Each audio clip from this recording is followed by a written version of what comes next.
கௌதம், பூர்ணி, நீங்க ரெடி தானே?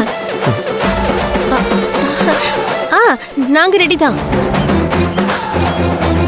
கௌதம், பூர்ணி, உங்க 2 பேர்கிட்ட இன்னொரு முக்கியமான விஷயம் சொல்லிடுறேன். பூசாரி சாட்டையால உங்களை அடிக்கிறப்போ ஊன்னு சவுண்ட் கொடுக்கறதா, வலி தாங்காம உடம்ப நெளிக்கிறதா, இதெல்லாம் பண்ணவே கூடாதுன்னு என் அப்பா சொல்லிருக்காரு. எதையும் வீடியோ எடுத்து என் அப்பா அனுப்ப சொல்லிருக்காரு.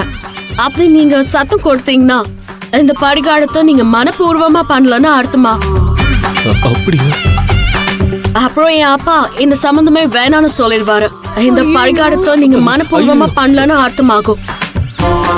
அதனால என்னதான் அடி விழுந்தாலும் வலிக்கலங்கிற மாதிரியே நீங்க இருக்கணும், சரிங்களா?